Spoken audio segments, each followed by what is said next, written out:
Welcome ভাগ্যবার্তা অনুষ্ঠানে আপনাদের সকলকে। আমরা পাপ করব রাশি রাশি, ভোগ করবে কি পিসিমাসি, এটা কখনোই না। আমরা যেরকম কাজ করব আমাদের ফল ভোগ সেরকম করতেই হবে।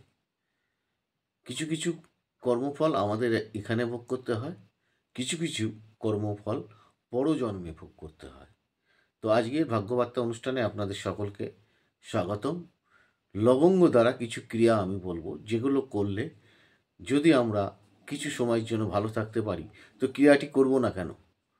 অবশ্যই প্রোগ্রামের দিকে নজর রাখুন, অনুষ্ঠানের দিকে নজর রাখুন। আমি বলছি, আপনারা শুনুন। দরকার হলে খাতা পেন নিয়ে বসুন এবং লিখে নিন, তাতে যদি আমরা কিছু সময় ভালো থাকতে পারি।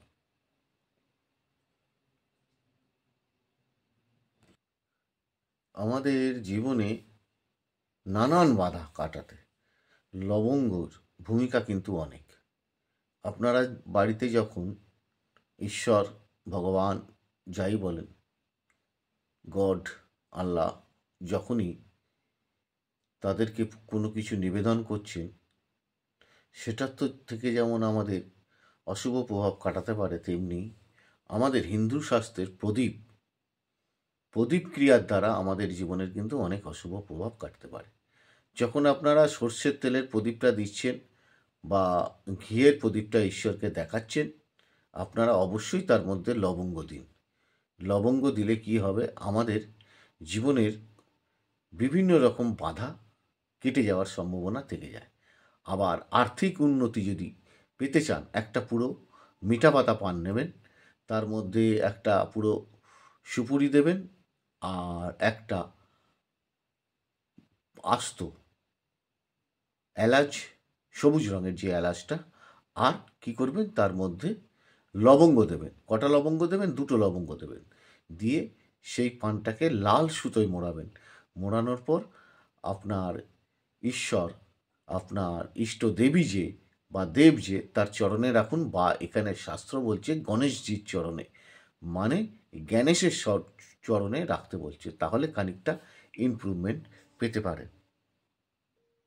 বাড়িতে অশান্তি লেগে থাকলে কি করবেন, আপনারা কর্পূরের সাথে, এটা বাড়ির বাইরে দরজায় দেখাবেন, কর্পূরের সাথে অবশ্যই দুটো কি তিনটে লবঙ্গ জ্বালিয়ে একদম গেটের সামনে আরতি করে তারপরে ঢুকে আসুন।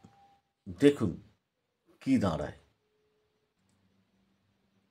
বাইরে কোনো কাজে বেরোচ্ছেন, অবশ্যই আপনি পকেটে দুটো লবঙ্গ রাখবেন এবং মুখে দুটো লবঙ্গ রেখে বাইরে যে কাজের জন্য যাচ্ছেন ঈশ্বরকে প্রণাম করে বেরোন।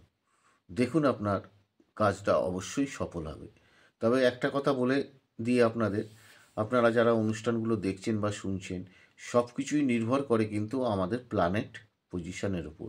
যদি কারোর খুবই খারাপ প্ল্যানেট পজিশন থাকে, তাহলে এই ক্রিয়াগুলি হয়তো নাও কার্যকরী হতে পারে। সেক্ষেত্রে হরস্কোপ এবং ডিওবির ওপর, আপনাদের বাস্তুর ওপর বিশেষ করে ধ্যান দিতে হবে। বাস্তুতে মঙ্গল ঘট প্রতিষ্ঠা করার কথা আমি বলি, সৃজন্তম এবং গ্রহের প্রতিবিধান নিয়ে আপনারা এগোন। যারা অনুষ্ঠানগুলো দেখছেন, শুনছেন, তাদেরকে অসংখ্য ধন্যবাদ। অবশ্যই লাইক শেয়ার করবেন। যারা নতুন দেখছেন অনুষ্ঠানগুলো, লাইক শেয়ার সাবস্ক্রাইব করে রাখবেন, পরবর্তী অনুষ্ঠানগুলো যাতে আপনারা তাড়াতাড়ি পেয়ে যেতে পারেন।